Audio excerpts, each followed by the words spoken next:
Fall is a season of gathering that brings us together with warmth and color. So whether it's a birthday, anniversary, or a special event, celebrate your friends and family with a gorgeous bouquet from 1-800-Flowers.com. 1-800-Flowers makes it easy to find your reason and brighten someone's day with exclusive offers and great values on bouquets and arrangements. To order today, visit 1-800-Flowers.com/tune-in. That's 1-800-Flowers.com/tune-in.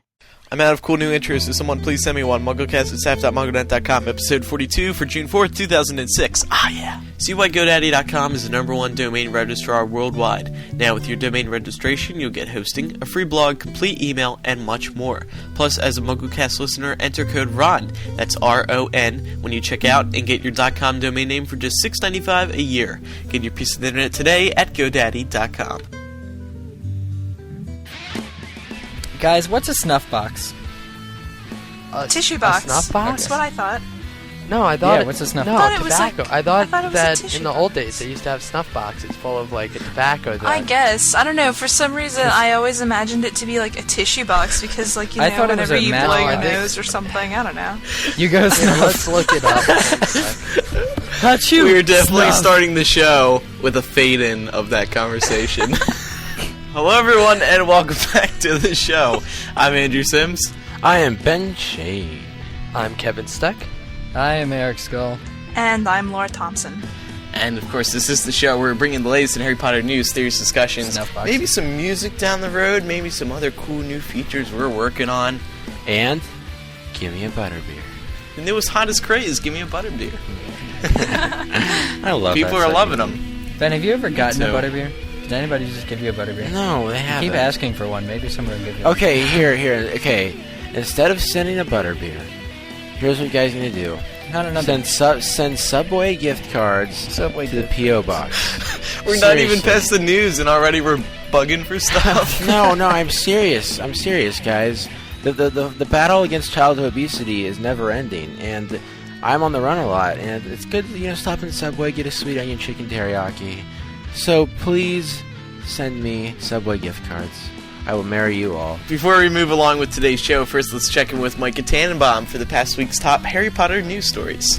Bloomsbury Publishing Director Liz Calder has done yet another interview, this time with the Times of India. In it she speaks about the Harry Potter phenomenon and other tales from the book publishing world. On what was it about Harry Potter that other children's books didn't have, she said, well, Rowling filled a very important niche at the right time. She produced a book that could tear an entire generation away from the TV, had the right mix of magic, a school story, good versus evil, and most importantly, lots of humor. Bloomsbury founding publisher Barry Cunningham also spoke earlier this week on Discovering Harry Potter. You can read full text of these interviews over on MuggleNet.com.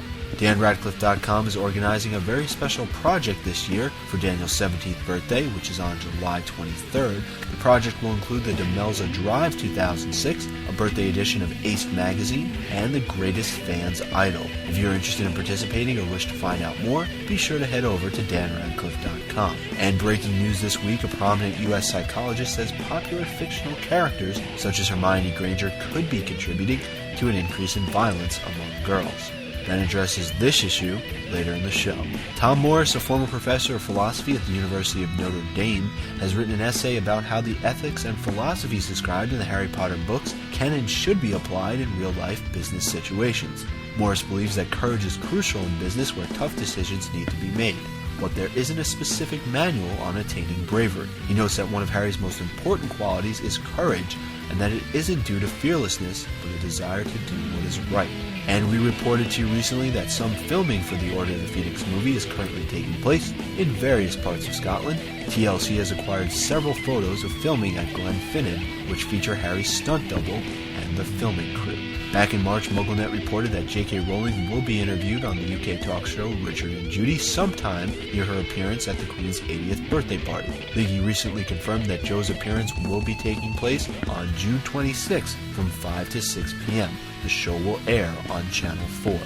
Dan Radcliffe, Emma Watson, and Rupert Grint, along with producer David Heyman, will be making a video appearance at this year's Comic-Con International. A taped video message from the set will be played during one of the nights. As of now, there are no plans to show preview footage from Harry Potter and the Order of the Phoenix. And finally, an article in the June 9th issue of Entertainment Weekly lists Harry Potter as the second most powerful film character behind Wolverine from the X-Men trilogy. That's all the news for this June 4th, 2006 edition of MuggleCast. I'm in Vegas next week. I'll see you all for episode 44. Back to the show. All right, thank you, Micah. One little announcement this week. It's a big one too. National Wear Your MuggleCast. One single big announcement this week. National Wear Your MuggleCast T-shirt Day is over. If you're listening to this on Sunday, it was on Friday, June 2nd, and it was a huge success. Oh, major. Hopefully. Oh, yeah. Hopefully. We hope. Listeners from all around the world have worn their MuggleCast t-shirts out and about and took a picture of themselves wearing it to show the world that they love and support MuggleCast. All in all, we had about somewhere between 300,000 and 500,000 participants. Yes. Yeah, wouldn't it be funny if they all said amazing. screw you guys and actually didn't do anything? We got like one email from like the craziest fan in the inbox, but everybody else kind of like didn't wear it. Yeah, well, that would be sad. Well, people might be wondering right now, where on earth do you send your pictures in? Send them in to mugglecast@staff.mugglenet.com. Put in the subject line T-shirt Day, and also include your name and the location of where the picture was taken. Check mugglecast.com, and there will be a link to a gallery sometime during the week with all the latest pictures, and we'll be adding them as we receive them. So make sure you send those in. Once again, mugglecast@staff.mugglenet.com. Put in the subject line T-shirt Day. Put your name and where the picture was taken. And if you didn't get your fill on MuggleCast T-shirt Day, Wednesday, June 7th is part 2 of MuggleCast National Wear Your MuggleCast Wednesday, T-shirt June Day. 7th is Eric graduation day. Thank you very much. Ooh. Wear your MuggleCast t-shirts. 666 is my baccalaureate, the religious ceremony. Now I'm going to get 100 voicemails saying, "Congratulations, Eric," and no voicemails. Yeah, congratulations. Sort of like someone's birthday. Yeah. Whose birthday would that be? Kevin was like, there are no voicemails. We're like, go on, Kevin, try and find a voicemail. Actually, that was me and John calling it over and over again. It's just that, yeah. Just switching our voices. Like, What? Yeah, like, happy birthday, Andrew. Happy birthday, Andrew. Happy birthday, Andrew. Andrew. Oh my God! Happy birthday, Andrew. Oh, God. Kevin's still like recovering. Thanks to everyone, by the way, who sent in a little birthday message. Made my ears bleed. Thank you. I listened to all of them and enjoyed them immensely. Thanks to Kevin recording them. Yeah, all right. Thanks to you. And if you're in New York or Vegas, let me know and I'll give you a big hug. All right, so moving on this week to something we are premiering on MuggleCast. It is Voice Listener Rebuttals. We're going to play a small selection of Listener Rebuttals sent in via 1-218-20 Magic or the username Skype. So here they are right now. Hello, this is Christina in North Carolina. I have a listener rebuttal regarding the theme of discrimination in the books beyond Chamber of Secrets. I think it's alive and well. In Prisoner of Azkaban, Lupin cannot remain at Hogwarts after his identity as a werewolf is revealed. Also, Dumbledore says that people are not likely to listen to a werewolf's evidence. In Goblet of Fire, Rita Skeeter shows prejudice in her article about Hagrid's giant ancestry. Others obviously support her prejudice because they write to Hagrid or the school to object to his presence there. When Krum is attacked at the edge of the forest, Fudge suspects Madame Maxime because she is half-giant. In Order of the Phoenix, Umbridge shows her prejudice with her treatment of Hagrid, her attitude towards Lupin as a professor, and her insults against the Centaurs. In Half-Blood Prince, Slughorn makes a comment suggesting prejudice toward Muggleborns, although he denies it to Harry. Trelawney speaks of Firenze abusively. In the memories Harry and Dumbledore visit, the Gaunts are clearly prejudiced against Muggles. I think these examples show that prejudice is a clear theme through all of the books, not just Chamber of Secrets. Thanks. Love the show. Bye. Hi, MuggleCast. This is Sophie calling from Massachusetts. We're calling us a listener about episode 41. You guys talked about why Professor McGonagall doesn't like divination, and do you think it could have anything to do with her being like Hermione, maybe when she was in school having no aptitude for the subject? she's a brilliant witch, and maybe if she wasn't that good at divination, she'd hate it like Hermione. I love the show. Bye. Hello, I'm Alexandra from Indiana, and I have a rebuttal on the red and green sparks issue. In Goblet of Fire, Harry accidentally makes gold sparks shoot out of his wand when he's polishing it before Ollivander sees it. In Sorcerer's Stone about the Midnight Duel, Ron says the most Harry and Malfoy will be able to do to each other is shoot sparks. I think this shows sparks are the most basic thing you can do with your wand, and it can happen on accident. Like they just think, I want green sparks, and that's what they get. I don't think there's actually a spell for it. Love the show. Thanks. Hi, MuggleCast. This is Ashley from Oregon. I'm calling in Listener Rebuttal for the discussion of why James Potter left Dumbledore the invisibility cloak. I think that James gave the cloak to him to be used by the Order. The Order, in Order of the Phoenix, has 2 cloaks. I'm sure that an invisibility cloak has infinite uses to the Order. Also, the note from Dumbledore, folded in the cloak, doesn't say that James left the cloak in his possession specifically to be given back to Harry. Just that Dumbledore was given the cloak before James died. This could mean a few years before he died, for all we know. Thanks. Love the show. Alright, thanks to those people who sent those in. And if you have a rebuttal concerning this week's show and want your voice heard on episode 43, call your message in to 1-218-20-MAGIC or Skype the username MuggleCast. And please keep your rebuttal under, let's say, a minute long. Now let's move on to our regular listener rebuttals sent in via email to MuggleCast@staff.mugglenet.com. Look how many ways there are to email us and communicate with us. Just cutting edge here. It's astounding. Ouch! It cut me. First one comes from C. Young, age 18 or older. He put 18 plus in Singapore, Asia. He writes, I believe that Dumbledore knows about the detention, and I believe he felt that it was safe for Harry to go there. It's most probably his belief that the sooner Harry sees Voldemort firsthand and learn more about him through incidents like this, the better it is in molding his character and dictating where he wants to go. If Harry was a coward and a timid boy and not the brave, somehow reckless and curious person he is, he could have left it as that and not learn about the stone and try to prevent the whole Book 1 incident from happening. It is because Harry was intrigued to investigate the stone that actually saw the subsequent unfolding of the events. Dumbledore, I've always believed, has a hand in most of the events that Harry has experienced. Dumbledore's idea is probably to let Harry have a choice in choosing the route that he is meant to take. Just like how Harry said in the chapter Horcruxes in HBP, there is a difference between being dragged into a fighting arena to face a battle to the death and walking into the arena with the head held high. Dumbledore wanted to give Harry a chance to learn and finally come to the conclusion that he, Harry, wants to fight Voldemort because he wants to, and not just because the prophecy said so. So this is a good explanation to our discussion on why Hagrid would take them out into the Forbidden Forest. I agree with what he had to say. I do too, yeah, definitely. Well. Yeah. Additionally, there's proof in this week's chapter that Dumbledore must have known, or it was very good reassurance, which we'll talk about later, I guess. Next rebuttal comes from Myra22 of California. She writes, you were all talking about the fact that Dumbledore gave Harry his invisibility cloak and says just in case. Well, we all know that Harry is famous. He is the boy who lived. Due to that, Dumbledore knows that Harry will always be in danger until Voldemort and his Death Eaters are gone. So until then, Harry needs everything he needs to keep him safe, which is why I also think why it is that Dumbledore allowed Harry to go into the Forbidden Forest, so that Harry can see what he has ahead of him. Dark and difficult times lie ahead, Harry. Now is the time that we must choose between what is right and what is easy. End quote. I don't know. Last week we talked about, and I guess we have to get into it because it's about Dumbledore leaving Harry to die. Both these rebuttals kind of made it seem that Dumbledore really gave Harry the choice to go into the forest and really kind of sent him in there. And that's kind of like saying that these two people would also agree that he let Harry nearly die. Yeah, but it was to build this courage, is what they're saying. Oh, I understand that. That's what I'm supporting it, but, I mean, this could be considered arguably his first real test. I agree.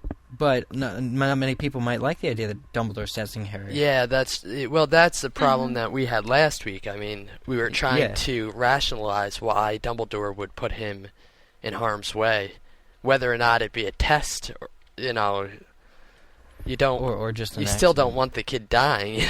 Right. Maybe he thought it was a lesser of two evils. Either that or he really does hate Harry and he kind of wants him to die. Yeah, possibly. He's in league with Voldemort. Yeah. And all right, Jess. Dumbledore and Voldy forever. Yeah, that's what I was thinking too. Or could friends have been told to keep an eye on Yeah, him? that's what I was thinking, that maybe Dumbledore had faith that friends would keep Harry safe. No comment. Absolutely no comment. Jeez. Why not, Eric? Because we're going to talk about... I have a chapter-by-chapter thing to bring up. Oh, okay. Oh, okay. Ooh, there's a little teaser for you. Last rebuttal comes from Rico of Birmingham, Alabama. Thanks for giving me the pronunciation guide, too. Hopefully I didn't screw it up. Dear MuggleCasters, this week you had a great discussion on why McGonagall seems to hate divination. I agree with your suggestions, like perhaps she believes it's better left up to magical creatures or its potential misuse. But it's actually pretty common for scholarly people to have distaste for a certain concentration. Lots of academics question the value of studying philosophy, simply one's opinion, poetry, simply one's emotions, or statistics. They're all made up anyway. My chosen field of study, psychology, has had to prove itself as a real science ever since it began being studied. And I won't even mention a certain Mr. Cruz. OMG. OMG. I think McGonagall is simply fairly voicing her opinion on the validity of the subject and the value of teaching it to students. She is a practical, no-nonsense person. She probably believes that if one has to have a so-called natural gift to even perform it, what's the use in teaching it to everybody? And if you think about it, the trio seem to have the same opinion. Hermione quit it completely, and Ron and Harry didn't care about flunking it. If they were teachers, I'm sure they'd probably not place much value into the subject either, which makes me wonder if Harry has changed his mind, now that he knows he's the subject of a prophecy, but that's another discussion. Anyway, love the show and keep up the good work, end quote. And I was going to mention this last week, but you can sort of make another real-life connection here, like with my math teacher. She absolutely hates English, and it's a little different because it's divination. Well, I think versus transfiguration. But I think that we all have that kind of connection because I had a teacher who thought that it was pointless for students to be taking German and French because we live in a country where, the next predominant language would be Spanish. So she thought everyone should be taking Spanish because it would be more practical. This same teacher also thought that PE was a stupid required credit because not everybody is good at sports, not everybody is a physical person, so I definitely agree because I know, at least from coming from an engineering aspect, there's great prejudice against art majors and music majors and stuff like that, just because not many people, at least within my own major, believe that it's difficult in any way or it's, rewarding. Kevin, you're currently working on a device that will blow up all the music majors at UConn, aren't you? Oh, yeah, right. I'm plotting Kevin doesn't against like the me art because majors. I'm going to major in journalism. Yep, I'm plotting against the art majors. No, but honestly, Andrew, what was the name of the person who sent in this rebuttal? Mariko. Well, because this person gets a cookie. That was just cool. How they said about the poetry influencing the emotion and art doing the other thing, and I just thought it was really cool, really well analyzed. You get a cookie. Can they hold you to that? And a gold star, and at least a gold star. All right, now it's time for chapter by chapter. This week we are doing chapter 16 of Harry Potter and the Sorcerer's Stone, titled Through the Trapdoor. One more chapter to go after this. Yeah, all right. That's my new all right. Version 2. Did you guys know that if we do one chapter per show, we will be done with Half-Blood Prince by show 188. Wow. Oh, sweet. Never doing this. So depressing. See, that's why it was such a good idea, because it keeps us going forever. We can stop whenever we want. Well, so chapter 16 starts, and they're kind of taking exams, which I have to do on Friday and Monday, which really sucks. So wish me luck. But anyway, they are taking exams, and they just finished their last one, History of Magic. And they go sit by a tree by the lake, which is the tree by the lake. It's the aforementioned or whatever tree, and a few people are playing with the giant squid and stuff like that. And then they're talking about this stone, and Harry seems to be the only one who still cares about the stone, at least as much, because his scar is continuously hurting, and he keeps having dreams. One, as we mentioned last week, his scar started hurting a lot after his event in the forest. Suddenly, it occurs to Harry that, well, it's a little bit strange for Hagrid to just all of a sudden come across a dragon. I mean, they got in trouble with Norbert and all that stuff, but all of a sudden, Hagrid just had a dragon egg. So he rushes the trio to Hagrid's hut and asks him about how he got Norbert. And they ask him if he saw the stranger, and Hagrid says, well, no. He kept his foot up all the time, and, there's a lot of strange people in the Hog's Head, and it's not uncommon. Now, that's just it. That's what I was mentioning before in the show. It's the Hog's Head that Hagrid got Norbert at, which means if Aberforth Dumbledore is the bartender at the Hog's Head, I would consider it, personally, very unlikely that Dumbledore wouldn't have known about Hagrid receiving the dragon egg. I think it's possible. I think it just depends a lot on how much contact Dumbledore and Aberforth had. Because we haven't really seen that they talk to each other all that much. I mean... It's true, yeah. What if they didn't like each other, or what if they had a fight? Well, the thing is, too, Hagrid is Hogwarts' gamekeeper. I mean, if your gamekeeper is doing something in the Hog's Head, like an illegal trade, or some shady guy in a cape is buying him drinks, I don't know. I thought it would be very probable, and assuming that Dumbledore knew, then surely he might have had a better hand in the detention, and everything, the events that happened that whole night when they returned Norbert to the tower and stuff. But that would have meant that he would have been counting on Harry and Hermione leaving the invisibility cloak up there on accident. It's kind of hard for them to get caught if they've got a cloak. We've talked a little bit about this before, too, concerning, what kind of contact Aberforth does have with Dumbledore. And I think we sort of concluded that it wasn't much at all. Really? Okay. I think. Anyone else remember that? I don't know. It's interesting, Dumbledore didn't mention him terribly much, but at the same time, we do know that the Hog's Head has been the scene for probably the best prophecy in the entire world and stuff, and all sorts of shady people like Snape were in there before, so I just thought I'd throw it out there. Well, it's a good observation. I mean, it's just something that we're not going to know more about until Book 7, I don't think. I agree. Yeah. So now Hagrid blurts out that he told this stranger, all you do is play him a bit of music and Fluffy falls straight asleep. So immediately they run up into Hogwarts. They're scared. They're like, oh my god, Hagrid snitched, and Snape or Voldemort know about how to get past Fluffy. So they're running around the corridors and they're looking for Dumbledore's office, but then something occurred to them. They didn't know anybody who had ever been sent to Dumbledore's office. They didn't know where it was. Now, that's interesting. That struck me. Yeah. Didn't it? Because they didn't... Because why would they not know where the leader of the school's office is? Even if Because they're first years. But I know, but been there before. That's kind of like common knowledge. Yeah. That's like, if you have a problem, he is, Yeah, even if you never get sent to the office, you should know where it is. And but that's not like the quote-unquote main office like there is in elementary or middle schools or whatever. Yeah, exactly. Yeah, but you have to remember that Hogwarts seems to be like a fair school. And it seems to me, if you're having a problem with your head of house, Dumbledore would be the one to go to. Yeah, not other teachers who would gossip and do other stuff. I mean, exactly. The whole fact that Dumbledore has a password-protected office is kind of like saying... Your teachers or heads of houses should be able to resolve this kind of stuff. Yeah, but he lives there, doesn't he? Isn't his room, right above it? I was always of the impression that the headmaster's office was connected to a bedroom. I never made that assumption.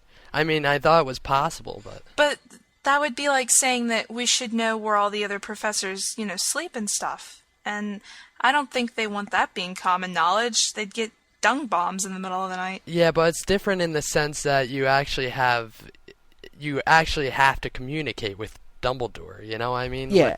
I think the reason why Eric and I are confused is because the fact that Dumbledore is the head of the school.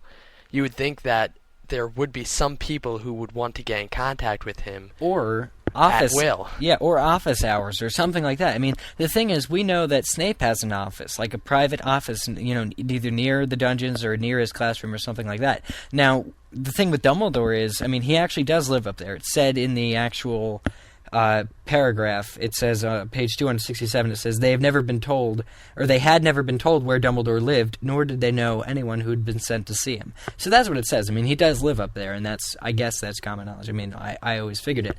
But the whole point is, still, if you need to see him, what do you do? Because he doesn't have another office that you can go to that would... Like, if you're worried about security, someone going to where he lives, get somewhere else where you can be contacted, because... I mean, here in this case, McGonagall came and stopped them, and there was really no way she would let them see Dumbledore. Yeah, that's another thing that I somewhat didn't like. I think it was an oversight on McGonagall's part. What was? I think that you should trust the students to know what level of situation it is. And it's telling a lot to the students to let them go see the headmaster if they believe it warrants it. I would agree with that, and I think that's one of the things that McGonagall gives Dumbledore credit for, is understanding people a lot better than she does. Like, Dumbledore probably would have certainly heard somebody like Harry out in that situation, whereas she wouldn't have, given it much credit.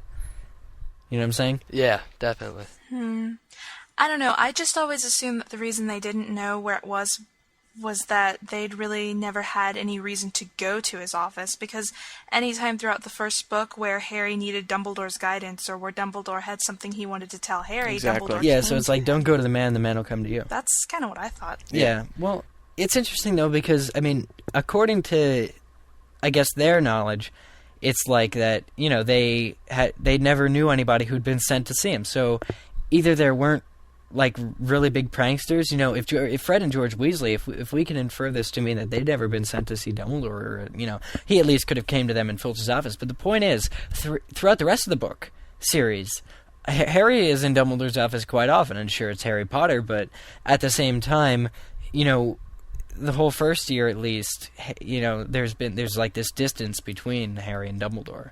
And I guess it grows closer, and we can make all sorts of inferences. But like I said, even if you're never sent to the principal's office, you should kind of know where it is, just in case. Yeah, but that also, I guess it also warrants the question, why would you put a password on your door? Yeah. Yeah. I don't know. If I were a headmaster of a school, I'd probably want a password on my door, too. I mean, you get a group of students mad at you, what are they going to do? I wouldn't want them... Oh, come on. If you're Dumbledore, you don't need to be worried about what students are going to do. I mean... I know, but I just think that it's... I mean, the headmaster's office has always been there, and I always assumed that was just part of it, that there's a password on the headmaster's office. Because there were probably headmasters before Dumbledore that weren't greatly liked. Yeah. Either that, and also, I mean, if it is his room, if it's his bedroom, I think it's also to sort of signify how important the room is. You can't just stroll in and be like, "Hey, Dumbly, what's up, Dumbledore?" Yeah, nobody would though. Well, but that's a point. If you actually emphasize the importance of actually approaching Dumbledore, I'm sure most of the kids will not do it and heed that warning. Exactly, yeah. And if they do, he's going to do something about it, like punish you. I mean, if you just go in there for no reason, he's going to say politely the first time. But the point is also, every time in the future when Harry does have to see Dumbledore's office, most of the time, with the exception of I think one time in Chamber of Secrets when he has to guess the password and it's like lemon drop or something and he gets it, most of the time he's accompanied by McGonagall or another teacher who has the password. So all the teachers are kind of guarding the keys to Dumbledore, so it's kind of in the mind of the teachers if what the kid wants to say is important enough, and that kind of prevents... I mean, my next point is very important because what... Yeah, let's move on. Yeah, okay, so when McGonagall asks what they want to see Dumbledore for, he says it's a secret, instinctually. Now, remember in Book 6, Dumbledore tells Harry not to trust anybody but Hermione and Ron, and he doesn't tell McGonagall then about the Horcruxes. Well, just similarly, he instinctually, without any forewarning from Dumbledore who to tell and not to tell, he tells McGonagall right away, it's It's a secret. Snape is trying to steal the Sorcerer's Stone. No, he tells her it's a secret. And why would he do that? She's the head of his house. Why can't he trust her? But instinctually, he just says, oh, it's a secret. We really need to go straight to Dumbledore about this, and we can't tell you. And she gets offended by that. Just like she does in Book 6. Isn't that cool? Well, yeah, it's a big parallel. But that goes what we're saying. The teachers hold all the keys to Dumbledore's office. And that's kind of not right. Yeah. Continuing on with the stuff we actually have to discuss. They get past Fluffy, which is kind of like skipping ahead, but that's okay. It's a little different in the movie, but either way, they play music and he falls straight asleep. Now, they fall into the Devil's Snare, which, again, it's a little different in the movie. They have to, either not struggle or they have to show sunlight or whatever. And there's this brilliant moment, which I think we all remember, when they're all struggling and, Hermione's all like, oh, this is Devil's Snare, I wish I knew how to defeat it and all that stuff. And then she says, oh, yeah, fire. And so Ron's like, good, use fire. And she's like, but there's no wood. Mm-hmm. And he's like, are you crazy? Are you a witch or not? I think this is one of the best lines. It's always funny. It's always fun to read. But it's very realistic, I think, to Hermione's persona, her personality, this whole realist thing, because she is Muggle-born, at heart. And, in times of crisis, you're obviously not really thinking. And even though she's been at school for a year, the general impression of how to make fire is still in her mind. And she just blurts out, there's no wood. And it makes this funny, but I think really realistic thing. It's like one of those clever funny moments that Joe put into the series, So they go on and they get past the whole Devil's Snare, and they're in this room of keys, flying keys. They think they're birds at first. They see keys, so they look around and they're thinking, okay, so we need something. We need a key as rusty and old as this door that's in front of us, that's locked. And they look around and they see one with a broken wing, and they realize, well, that's been used before, so that must be the one. And Harry gets on his broom and now, the thing you got to realize, and it's true with all the rest of the following upcoming tasks, is that Voldyquirl had to get past all this stuff. Voldyquirl, and that's what Galadriel Waters calls him. But anyway, so this whole Voldyquirl thing had to get past the keys and the chess and the troll and moving ahead the logic problem and all that stuff once. So, assuming that the right key is the only key that with the broken wing, I mean, it seems like that's the only one. With that was tried and it was the right one. I hesitate to think that either Voldemort or Quirrell made a good seeker, or would be good on a broomstick like Harry is. Yeah, but you also have to remember that Quirrell is a professor, and being a professor, he has the opportunity to overhear certain things about these protections that gives him an advantage over everyone else. So it's possible he knew exactly what key it was using some method, and all he had to do was summon it. Okay. Mm-hmm. I suppose that makes... Yeah.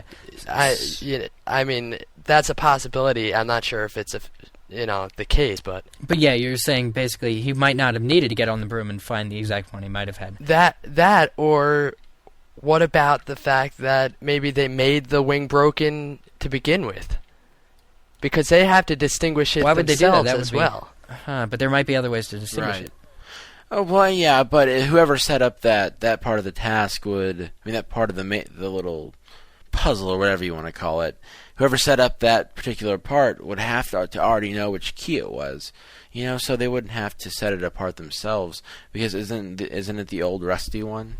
Well, I'm sure there's probably semi-rusty ones. If it were the only rusty one, it would be a little too easy.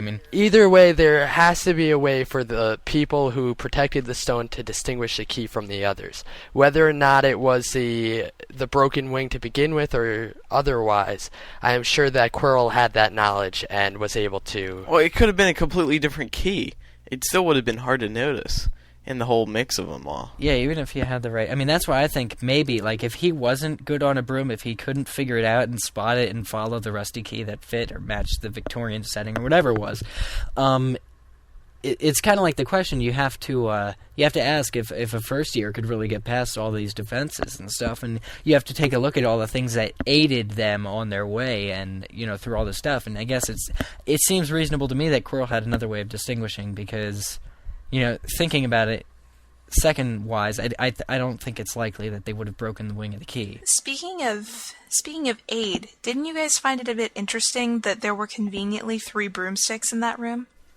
Yeah, that's... But no. I think that's I think that's one of the cases where, like the chess, which is coming up, I think the room resets itself to what you need, kind of like the room of requirement. But I think if it sensed that 3 people were coming, I think that 3 brooms would appear. Like, do you think? I mean, it's possible. I just sort of thought that maybe if Dumbledore wanted Harry to face Voldemort, he would assume that Ron and Hermione would come with him too. It would, I guess, support the theory that Dumbledore wanted to give Harry the chance. But that's also what I wanted to talk about. You got to understand, if well, first of all, if there were 3 brooms in the room, that would be kind of like all the other teachers who saw the 3 brooms in the room would be like, okay, what the heck are you doing? And second of all, it would kind of add to the mystery of the thing if Quirrell walked in there alone and saw 3 brooms. But tertiary, which is... I got 1,000 emails when I first... Yeah, no kidding. After a second. Tertiarily, if that's... Thanks to everyone. Thanks to everyone, PS, Literally. from like 40 episodes ago. Anyway, yeah. The fact is, Dumbledore, remember this, Dumbledore was actually, apparently, genuinely confused and misguided by the letter from the Ministry.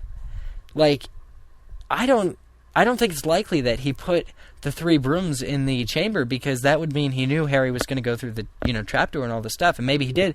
But at the same time, you got to understand that Dumbledore actually was apparently mistaken about the and fooled by the letter from the Ministry. And immediately after he left, he did know he'd done something wrong, but he did leave Hogwarts, and he was thrown off guard. So. Yeah, but I think she put that in just to show that Dumbledore isn't like, invincible. Invincible, right? But it's one thing to like be confused, and one thing to like leave Hogwarts and actually let things happen. Like, I don't think he was like, okay, I'm going to put these 3 broomsticks in here for the 3 broomsticks. No. That's not what I'm saying. What I'm saying is he could have put those broomsticks in there ages ago. He could have put them in there when he moved the Mirror of Erised down there. But again, it doesn't mean that he knew that, that day the trio were going to go down to, the chamber. And remember, and we're under the... We really don't know enough about the rooms to actually make, any kind of... Because for all we know, that room was enchanted so that brooms appeared based on the number of people in the room. Well, that's how I think it would go. That's what Eric just said. That's how I think it would go, because otherwise, I think if everybody, if all the teachers who put enchantments in each of those rooms just happened to cross through the room and saw 3 broomsticks there, they're like, okay, what's going on? Not even one person should be able to come and go get the stone. That's how well protected we are. So, That's a good point.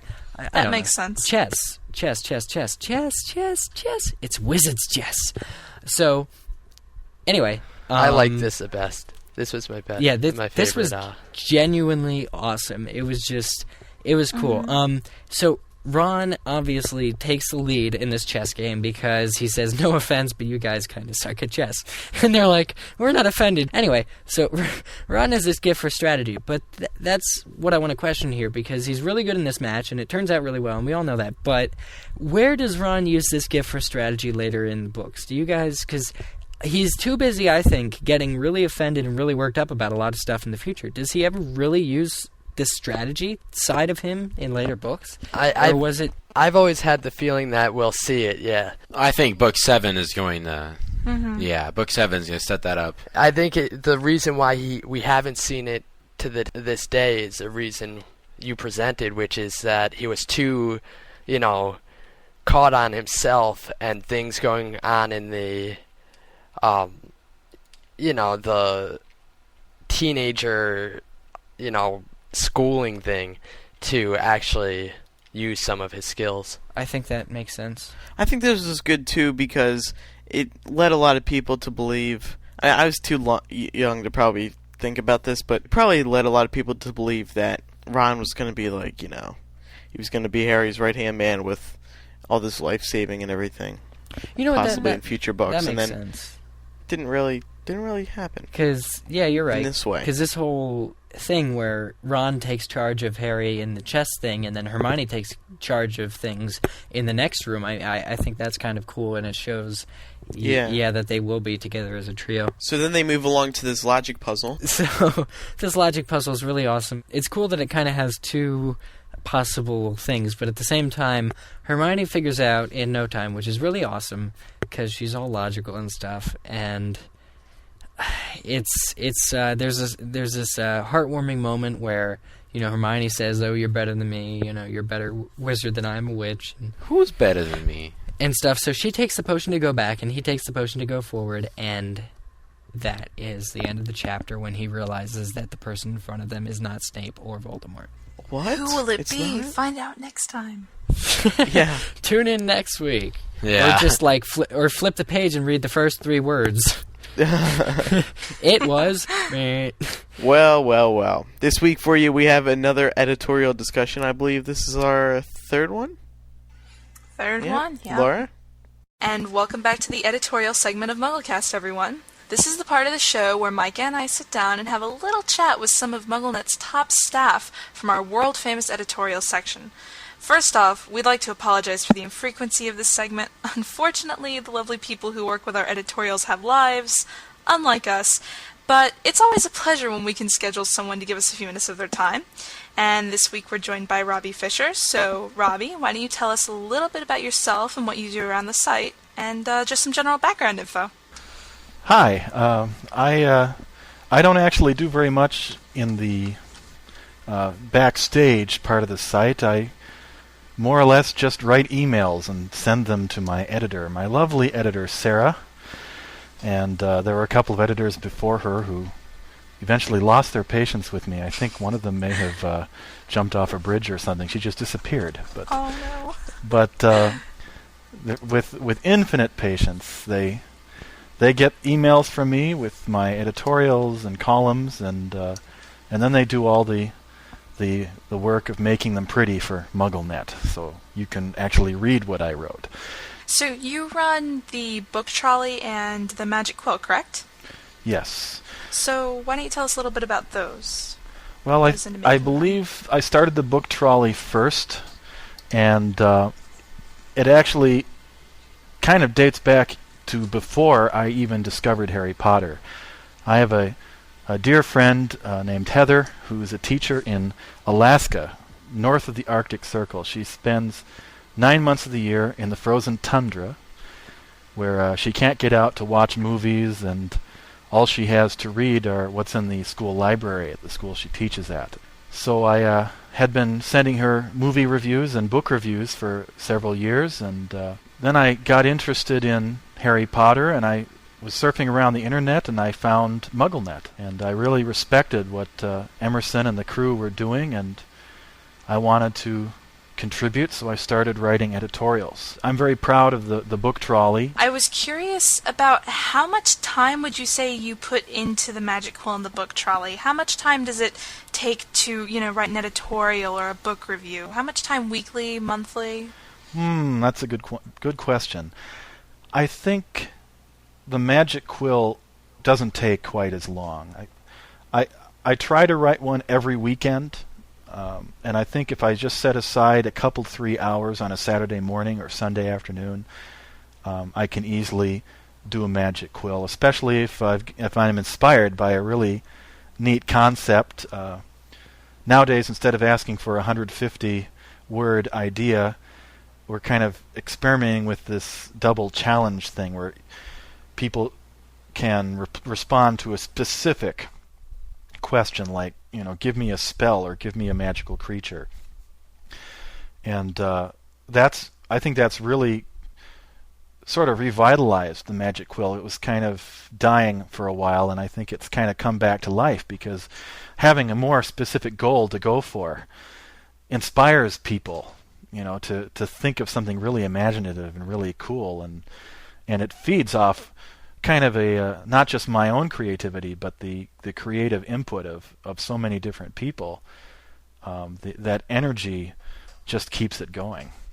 As for the book trolley, I think I spend probably most of my MuggleNet-related time reading books, and it's something I would have done with or without the book trolley, with or without without MuggleNet, but it kind of makes me feel, I guess you could feel guilty about spending a lot of time reading because it's time you're just kind of spending on yourself.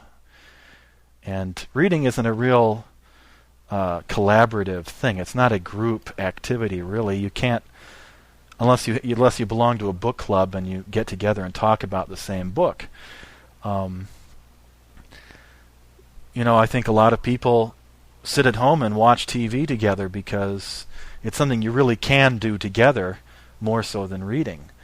But being able to take the book that I'm reading and review it and share it with other people kind of takes an edge off the guilt. I can say this wasn't just for my own pleasure, but I'm sharing it with someone else, and it's helping someone else find the next thing to read after Harry Potter.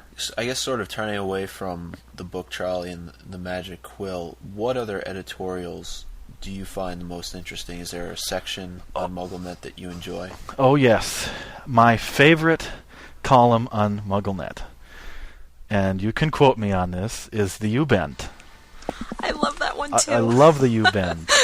And I'm just sorry that they don't, publish a new chapter more often because it just cracks me up. Those guys have a great sense of humor, and I feel a kinship with them. I think you can sense that from the fact they let me write a couple of their columns for them.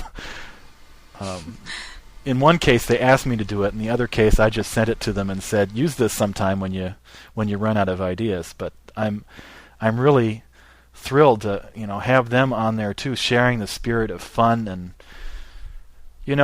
it's like when I was a teenager, I was kind of into Star Trek, and it was something I didn't like to admit too often because a lot of Star Trek fans took it so seriously.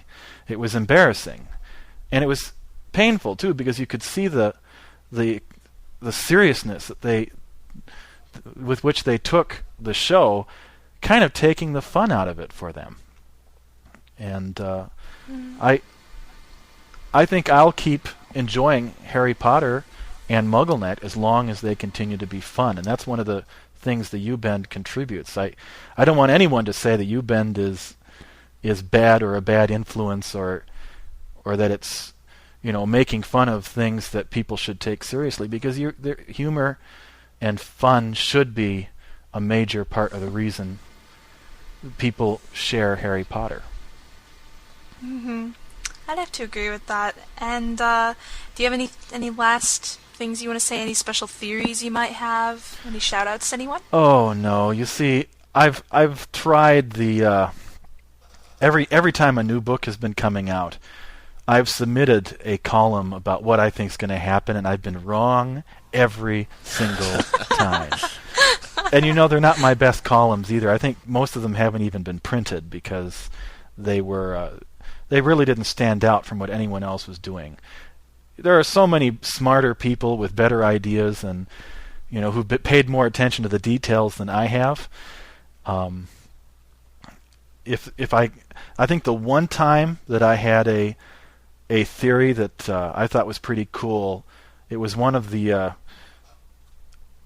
I think it was part of the Burrow, where the topic was, why didn't Voldemort die when he tried to kill Harry? And I wrote this column called I know, which was a quote from Harry himself in the fifth book, where I had this far out ridiculous theory that this is before book 6 came out, that the reason Voldemort lived was that he had somehow transformed his heart into some inanimate object, like a bedpost or a Fabergé egg or something. And as long as that object remained intact, you could do anything to Voldemort and he wouldn't die. Huh, that's interesting. And So you weren't too far. I wasn't too far off. When book 6 came out, I felt uncomfortably close to the truth, but it wasn't exactly. It wasn't the truth. Maybe that, what do you call it, the changeling hypothesis might have been closer than that, but I try to stay away from serious theories about what's going to happen because I'd rather find out the way the rest of the world finds out. Wait until the next book comes out and see what wonderful surprise J.K. Rowling gives to us. Okay. All right. So we did this with Sarah and Katie last time. Mm-hmm. This lightning round. Laura, do you want to start it off? Sure. All Cue right. the music. Dun, dun, dun, dun, dun. All right, Robbie. Dumbledore, dead or alive? Dead. Yes. Snape, good or evil? Evil. Favorite Harry Potter book? Oh, I think it would have to be Harry Potter and the Order of the Phoenix. Favorite Harry Potter movie? Harry Potter and... Now that's a tough one. I think it might be Harry Potter and the Goblet of Fire. And what's your favorite Harry Potter character? Hagrid. Definitely Hagrid. I see him in the mirror every morning. Oh, really? Yeah, I look like that's Hagrid. Awesome. Oh, that's so cool. Sadly, that's all we have time for this week. Robbie, thanks for joining us. It was great having you on. Thank you. And again, Robbie runs the book Trolley and the Magic Quill, so be sure to check those out. And as we've stated before, we're having a hard time getting people who, have time to make it onto the segment. So if you have a favorite editorial on MuggleNet, or even if you've written one on MuggleNet, write to us, laura@staff.mugglenet.com or micah@staff.mugglenet.com. Let us know, and we'll be happy to get in touch with you. And one more thing. If you want to make a submission for the Magic Quill, they can get in touch with you through the feedback forum, right? Or they can go to the Chamber of Secrets forum on the latest Magic Quill chapter, which either way works. Okay. All right, awesome. Well, until next time, bye everyone. Bye-bye. Bye. Okay, well, we have a great Gimme a Butterbeer segment for you this week. Benjamin Shane, take it away. Of course. Gimme a Butterbeer is back again this week, folks. Thanks for the feedback on last week's segment. You're welcome. Due to its sheer popularity, Harry Potter has taken a lot of flack for things it couldn't possibly have caused, which leads us to this week's segment. Blame it all on Harry. I hope you heard our discussion on Christianity and Harry Potter. Beyond religious objections, Harry has been blamed for everything from headaches and depression to back problems from lugging around large copies of Order of the Phoenix. This past week we saw the HP books get the blame for something completely absurd. Promotion of violence. A prominent U.S. psychologist says popular fictional characters such as Hermione Granger could be contributing to an increase in violence among girls. As the series progresses, Hermione has begun to develop more and more courage to stand up for herself. Finally, she gets fed up with the pompous Draco Malfoy, and with the appropriately named slap heard around the world, sends a message to Draco that she isn't going to put up with his harassment any longer. 3 years' worth of hatred and emotions led to her exploding and slapping Draco in that one instant. If the situation were real life, it could be perfectly understood, if not condoned. But oh yeah, guys, let's not forget that Harry Potter is a fictional series. Especially for those of you who are listening to the show, that can be easily overlooked. We spend week after week talking about this stuff like it's actually happening somewhere in the world. Newsflash for all the Harry haters out there. It's not. No. The expert who has accused Hermione's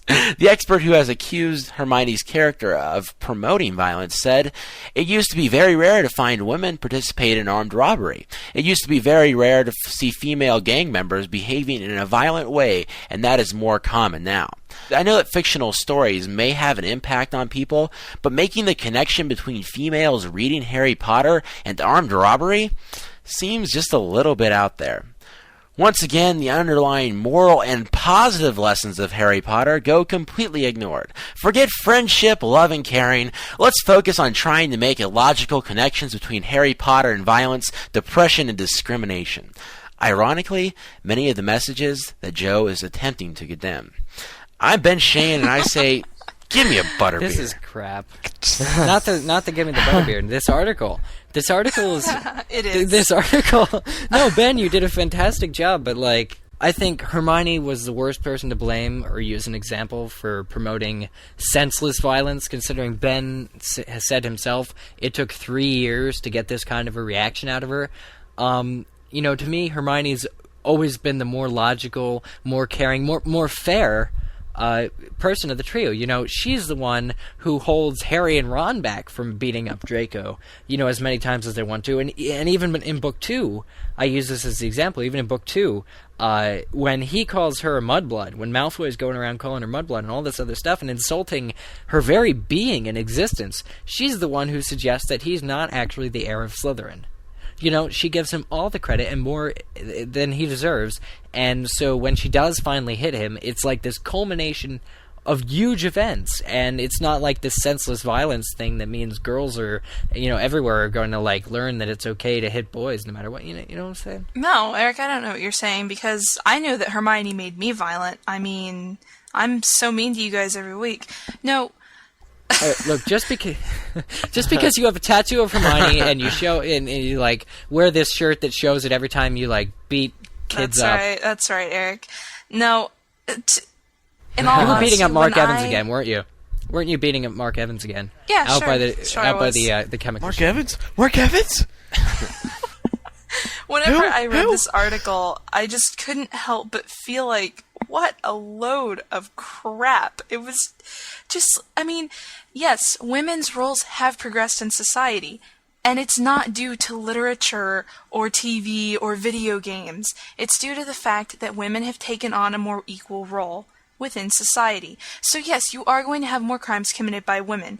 Last time I checked, a children's fictional novel does not promote for, what did they say in the article? Teenage girls to go out and kill taxi drivers? Yeah. Yeah, there's these two 14-year-olds that kill taxi drivers. That is so ridiculous. I mean, not only that, Laura, but it can also be attributed to the family that you grow up in and bullying and all that. There's so many different factors, but blaming it on one thing, such as Harry Potter, this guy could have been more professional and said, "Oh, the girls must have had a bad family and they lived out on the streets or something." Yeah, okay, attribute it to that. Not who knows if these two girls even saw the Harry Potter movie. I mean, they probably did, but right. He's just saying, that. I mean, the article says girls have traditionally learned to suppress violent tendencies. That means they've been oppressed forever. Right, okay. They've been oppressed, and it's like this whole thing about equality and stuff. Well, what's absurd is okay. For example, we remember when the Columbine shootings happened. The thing that people automatically looked towards was not the fact that these were two kids that were picked on incessantly while they were in school, but it was the fact that they played the video game Doom. Oh, they come played on. Doom, so they must have went and shot up the entire school. That's not how it works. Yeah. And we all know that's not how it works. People try to place the blame on something instead of looking to the actual reason people have for their actions. It's not because they listen to heavy metal music, and it's not because they read Harry Potter. It's because the environment that they grow up in. And that's the thing that should be first and foremost considered beyond what books they read. It's true. Well, people just have such a hard time accepting the fact that, maybe a parent did something wrong. Maybe their kid did something wrong. No one wants to admit that, my kid might have bullied someone to the point where they were just insane. They want to say, oh, well, they sat there and they played Doom, or they listened to, rock music and that made them violent.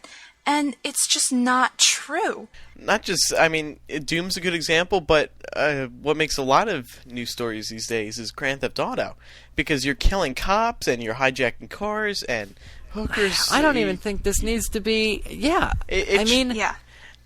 I can see where they're coming from because Grand Theft Auto is very realistic. It's people, it's a city. As graphics and video game systems become more improved, but that's just not an excuse. I think it alleviates any need to. I think it's a lot easier. It's one thing to push the circle button and blow somebody's head off than actually do it in real life. And I think it's a gross underestimation to think that the same things could be possible and people could just go out. I agree. Maybe video games have some effect, but I agree with what Laura was saying, which is that it's a lot I mean, family issues, as Ben said, should be first and foremost called into action. But again, as Laura said, usually they're the first things to be disregarded. Nobody wants to say, maybe I'm a bad parent. Nobody does.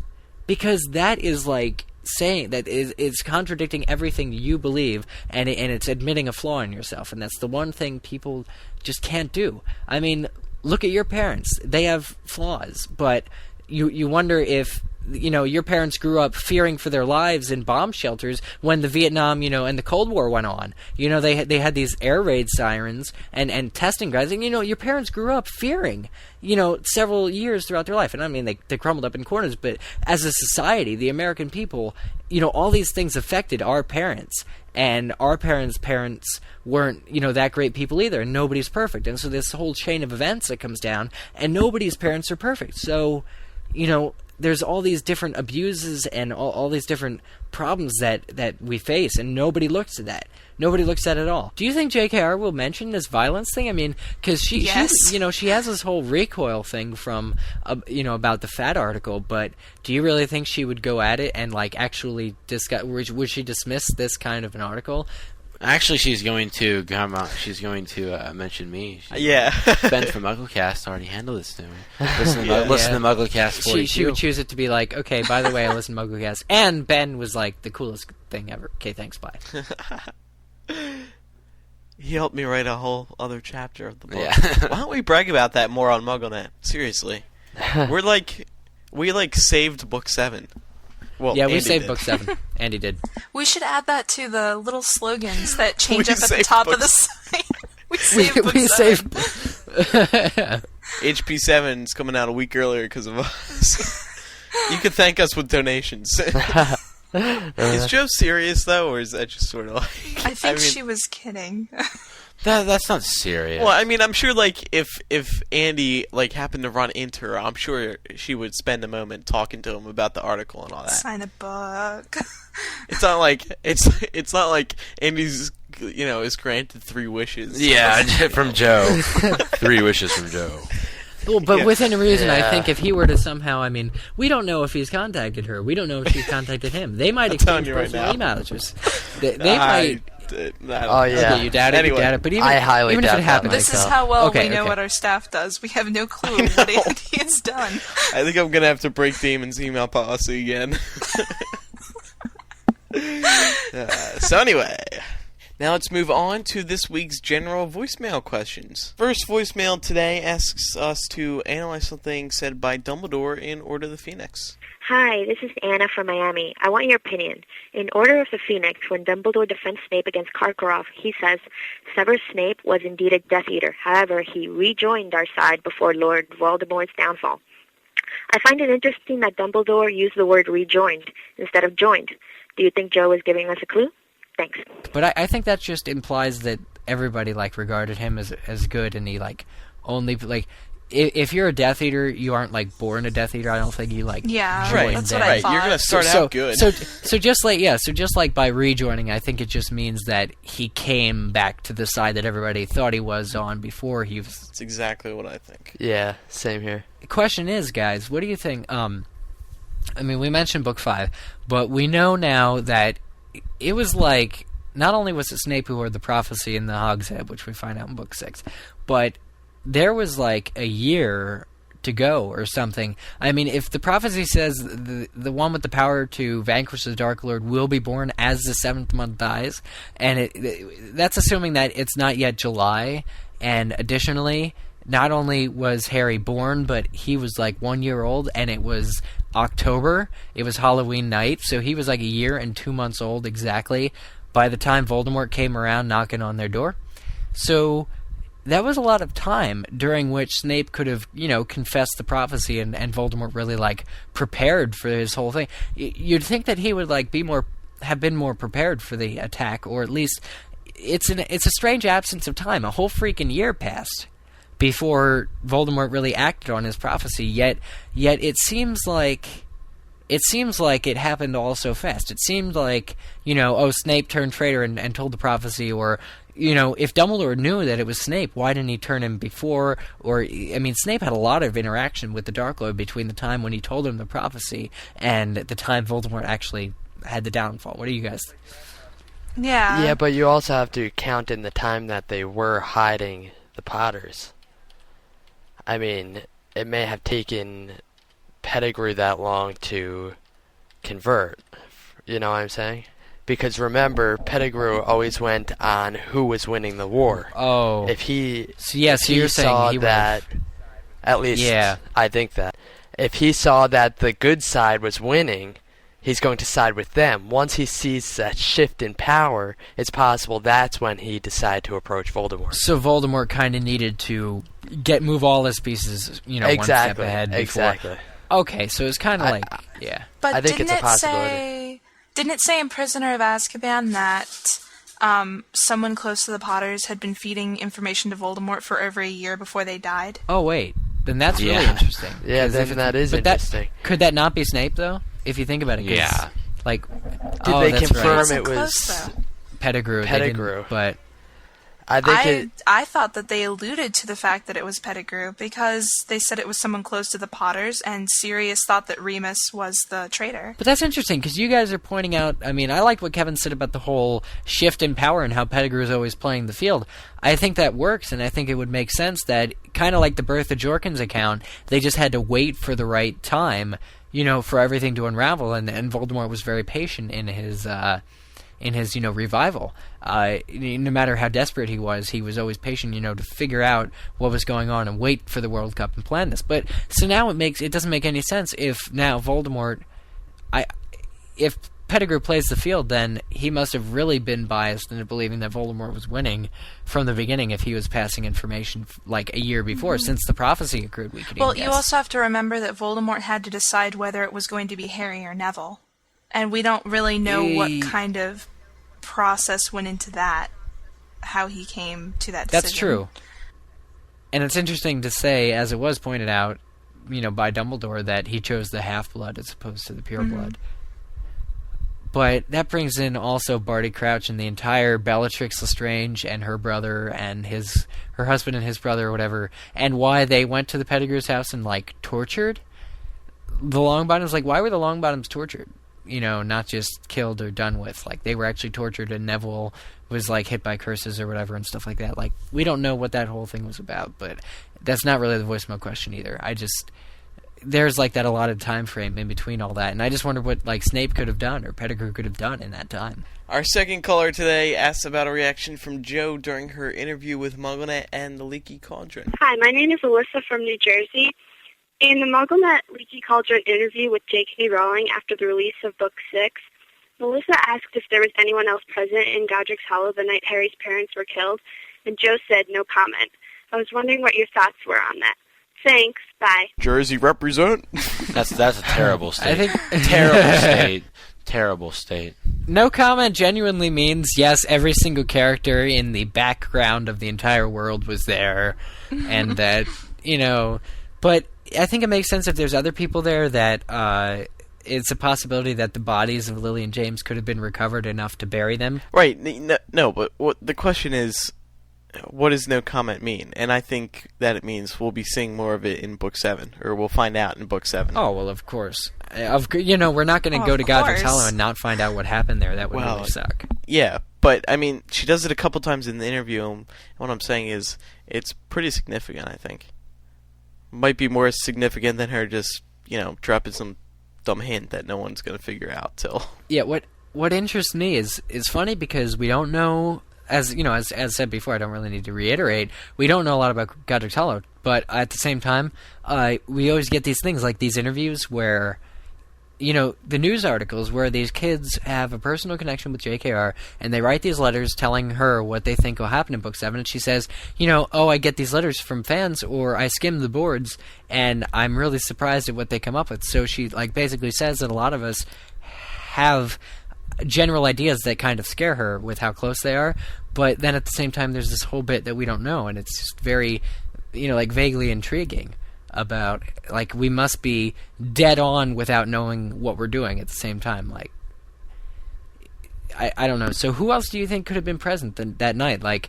If you think about it, a lot of them would probably know if they were there long enough that Sirius wasn't actually the traitor, or would they, or would that disprove? Like, how much could they have seen if they were No, there? they wouldn't. Well, did Pettigrew go with Voldemort to the house? I always wondered that. I've seen a lot of fan fictions where people have Pettigrew at the killing. I don't think that he would be at the killing, though. See, on one hand, it would totally compromise his position, and Voldemort still... How could it compromise his position, though? They were going to kill the Potters. It's not like they were going to tell. Oh, that's true. And the people who know that he's a secret keeper would know that he betrayed them upon the Potter's death. Yeah, well, I think it would be kind of like Peter. It would kind of be like Peter to, like, show up at James and Lily and say, you know, ha-ha type thing, where he would be there present. You know what I'm saying? I don't know if he'd actually be able to face them. If Peter were there, I could almost see him being there as a result of Voldemort forcing him. Yeah, that's the only way he would have been there, because he's not very brave. Well, a reoccurrence... There's two questions. One is if the Potters were under the Fidelius charm, which they were, even if there was anybody else in Godric's Hollow, would they be able to find the Potters, even to bury them, even to take them out of the house? Would they be able to find the Potters? That's the question. But Hagrid could find Harry. I think it's a misunderstanding to think that their bodies were completely destroyed. Well, it is, because Sirius said that he saw their bodies. And look to Dumbledore. Yeah, he did. Dumbledore, I mean, he was a rare occurrence where he shot up into the air, but they still had a funeral for him. It wasn't the case where they were completely obliterated. You know, Harry just saw a flash of green light, which means that it was just a Vada Kedavra. So likely enough that they just collapsed and they were dead. Yet somehow the house fell down. But I mean, I agree with you though that. Well, he could have destroyed the house. But my question was the Fidelius charm. You know, could people actually be able to find the Potters after they died? And oh, that's a good point. How could they find the Potters? Because, well, technically, since the Potters were dead, the charm would no longer be lingering. So, or it would no longer be exactly pertinent that it work. So anyway, a reoccurrence I want to point out here, since I remember this, is silly girl, and it's just those two words, silly girl. Now, Harry seems to recall more and more about the night of his parents' murder throughout the books. And in Book 3, he actually heard a high-pitched, cackling voice say, "Stand aside, you silly girl," and then high-pitched laughing. Now, Severus Snape calls Hermione a silly girl several times throughout the book, as well as Rita Skeeter actually calls Hermione, I believe it is, a silly girl. Like, just the term silly girl... Oh, that's interesting. Always stuck out that is to me as the thing that Voldemort said, but most of the time it's actually said it's not by Voldemort. So have we ever actually even heard Voldemort say that? I don't think we have. I think no, it's just according to Harry's memory. Yeah, but at the same time you have to remember how much have we seen of Voldemort. That's true. But all Harry remembers is "Stand aside, you silly girl." But I think it's three people. I think Umbridge might have. I think Rita Skeeter definitely did, and I know Snape has called either Hermione or another person a silly girl. And like the term itself, "silly girl," is very even sexist, but it's just very offensive. You know, like silly girl. It's such a unique term to use. Yet several characters have used it, and it really makes me wonder who else was there that night if Voldemort, wasn't the one saying silly girl, because a lot of other people use it. I think it's like a clue. The next caller asks about Voldemort and his trust in the Death Eaters. Hey, this is Anna from Missouri. I was just wondering why Voldemort didn't employ an unbreakable vow to keep all his Death Eaters faithful to him. I'd love to hear you talk about this. Thanks, bye. It's kind of like one of those questions. Why don't you use a time turner to go back in time and kill Voldemort while he's on the pressure? Yeah. Also, I think that Voldemort might value loyalty to a point. Because in Goblet of Fire, didn't he tell Peter that he returned out of fear, not out of loyalty? Yeah. I also think that Voldemort wouldn't want his people dying every time they broke the vow to him, because I think he is quite confident in his way to manipulate them. Yeah. That's well, yeah. Not only is he confident that he instills fear in them, but I think he would want the satisfaction of killing them himself. It's true, Like, yes. if they disobey him, like, if they disobey him, like, he's not going to say, oh, you have to disobey me. He thinks he's hot crap. He thinks he's, you know, and so this whole thing, like, if anybody... You know, I'm going to be this ruler. I'm going to command all these people around, and they're going to fear me and, you know, want my power, so they're going to follow me. And if they don't, I'm going to kill them. you know, it's not like this. It's not necessarily like, oh, you know, we have to shake on it. No way, because he's way too overconfident in himself and his own power to, you know, like we said, instill fear and kill anybody who opposes him. But I think expanding on what Laura just said, he wants it to be authentic loyalty rather than I think rules so are too, rules, because loyalty. I think that would kind of make him feel invalid as the most evil sorcerer of all time, or whatever he thinks he is. Why would he want to put why couldn't he just put him under the Imperious curse? It's the same thing, you know. Why can't you just force him that way? Yeah, why couldn't he actually? So it's kind of like we're agreeing that Voldemort favors free will, which is interesting. Well, he favors free will if you agree with him, and if you don't, he'll kill you. Yeah, it's true. Oh well, yeah. Well, yeah. Well, I mean, just imagine like things like you know, we were saying about the rules and how Hermione and the DA. Well, this is what I'm bringing up. Hermione and the DA have all those coins and stuff, which Draco then manipulates to mean bad things. But the fact is that Voldemort. Look at Voldemort's preferred method of communication. He like tattoos all of his followers and like runs a finger across their arms so that they burn. Like the tattoo in their arm burns, and they know then to like come meet him. I mean, everything about Voldemort is. Well, what's the name of that charm? Is that a protein charm? Right? Protean, yeah. Protein. It's a protein charm. Protein. Protein charm. For your weightlifting. Like the football players. He's got weightlifting on the mind. Give him a break. Give me a Butterbeer. Dude. So there you go, Anna. And our final voicemail for today wants to know more about technology in Hogwarts, this time concerning Colin Creevey's camera. Is it technology? I actually chose this because I get this a lot. Hi, my name is Spencer Lawson from Stansbury Park, Utah. I was wondering, throughout Harry Potter and the Chamber of Secrets, Colin Creevey uses his camera. Then in later books, Hermione is always saying electronics don't work on the Hogwarts grounds. Don't you think his camera is electronic? Just wanted to see what you thought. Thanks. Love the show. Bye. Not all cameras are electronic. You have to go back. Well, although today there's actually a very popular Pentex, I believe it is, that is completely manual. But if you want true manual cameras, you go back 10, 20 years and voila, no motors. You wind by yourself. The shutter is completely non-electronically based. But this isn't a normal camera, though. These are moving photographs, so this is an enchanted... No, they aren't. They aren't moving photographs. They are regular photographs, and Colin has to cast a spell on them. Well, he said that there was a special form of development Shut down, Andrew. For the pictures to make them move. Okay, my bee. Well, yeah, because he's like, Harry, you know, I hear there's a special way you can develop them so that they move. Is it true? And all that stuff. But, yeah, I think... That's what Kevin and I were talking about with the record player. That it was just mechanical and stuff, analog or whatever he used. Tech term, stuck tech. Well, I think that wraps up the rebuttals. Voicemails? You mean the voicemails? Yeah.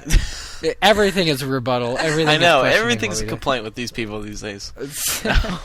It is time now for Chicken Soup for the MuggleCast Soul. This one comes from... This actually came in to my email address as we were recording.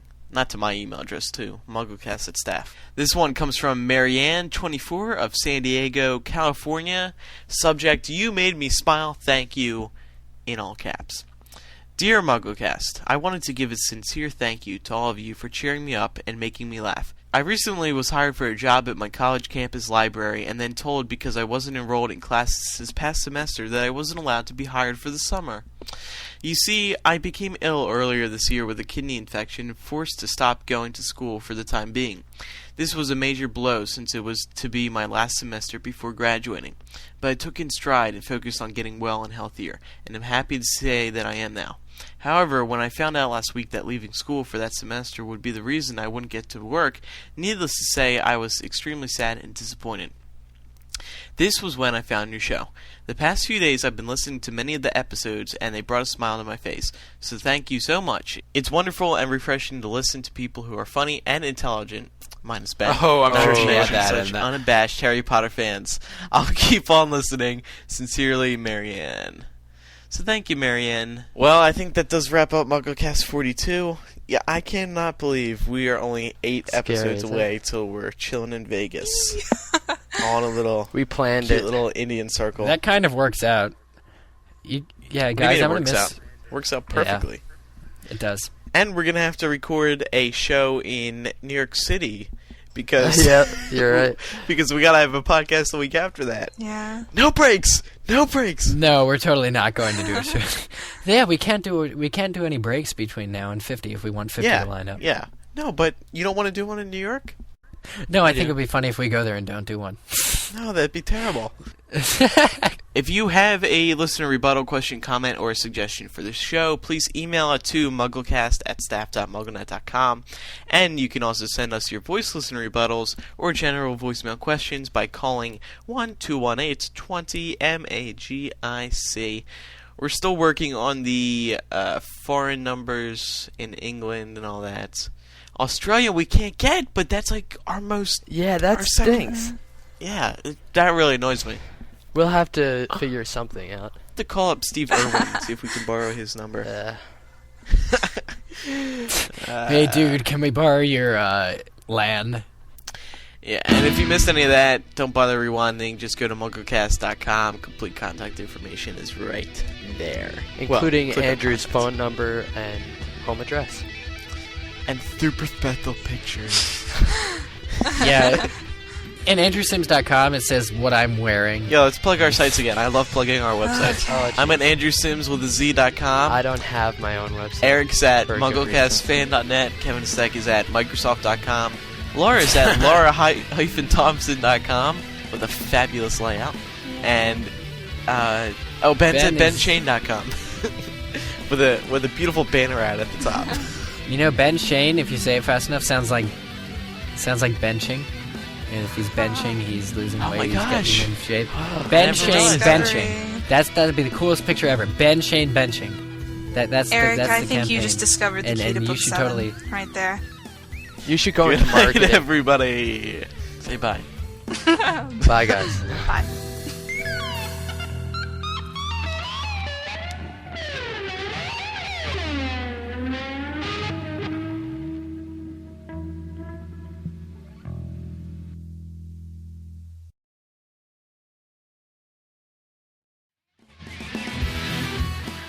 Hi, this is Elizabeth from Iowa, and I just wanted to say that I think you guys do a great job, and your show is hilarious, and you have some very good insights on the book. So thanks so much for having a great show.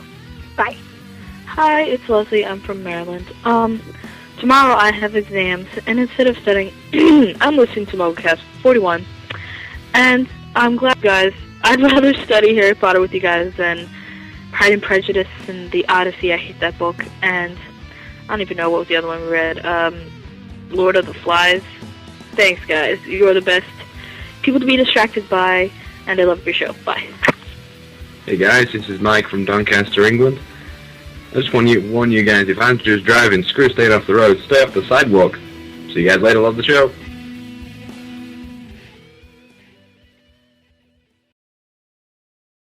They don't care enough to Google me. They just know I'm some kind of Harry Potter nerd, and I'm on the announcements in the morning, and I do funny stuff. I do funny stuff there. Well, wait, you're on the announcements? By the way, did you? Yeah, You do the announcements? Yeah, I do. And I actually, I got a prom date through the announcements. I actually went on and invited every single girl in the senior class to prom with me. And, well, it was funny because all day everybody was like, oh, that's so clever. Oh, that's so great. They asked me two things. They said, were you serious and did you get any offers? None of them offered. Not one senior girl was like, yeah, I'll go with you. They just asked me, were you serious and did you get any offers? Hey, by the way, what about Crown School? Was Crown School no, because I Crown School. Oh God, this whole thing. So never mind. You can explain. Okay, yeah. So what do you do? Like comedy minute with Eric Skoll? Kind of, but it's not stupid. Like I understand where the limit is, and I'm not Do you host this morning news thing? No. I mean, well, kind of. It's like several co-people. I do Mule Time, which is like our school's broadcast show, like every week, which is cool. That's adorable. Yeah, it's all fun stuff. But what is it, video and audio, or just? It's video and audio. But it goes. Do you have a TV studio? It goes out. Yeah, it goes. Can I come? No, it goes. Can out. I come? The school. I want to see it, dude. When you're here, school will be closed. break Point is, in. it goes out over a local broadcast cable station, and that's it. And there are other co-people, and there's people who think. Wait, it goes out to your town? There's people who think they're funnier than me, and there are people who think I'm stupid, and they all discredit me when I'm not there on the announcements in the morning. But it's okay, because I have fun, and I totally PWN the world when I'm on the announcements, so that's all cool. Eric, I never knew. Are you a TV tech nerd? No, I'm not actually. I'm not an AV, but I never knew. That's you just show up. Are the AV people nerds in your school? No, but they are in every other school. We went to a Comcast award ceremony. Yeah, they last always week. seem like they are. Anyway. Comcast award ceremony? Where was that? The Sheridan, which is where we had our prom like 2 days later. But anyway. Where, in Philly? We're off. No, in Reading. We're off topic. Oh. Okay, so anyway. And this concludes this week's Nerd Talk with Eric. Nerd Talk. Oh, I thought of something. Next week, That's Kevin true. won't be distracted, Yes. so he will partake. All right. Streaming only on Peacock. It's only the first day of school, and one of these four made it my last. 5 enter detention. Jesus. I think he's breathing. You want to help? I'm calling 911. 4 come out alive. Simon's dead. They think one of us did it. Based on the #1 New York Times bestseller. What is a secret worth killing for? Without Simon, you get to be valedictorian. I'm not the perfect girl you think I am. You've never done a criminal thing in your life? One of Us is Lying. A brand new series streaming only on Peacock.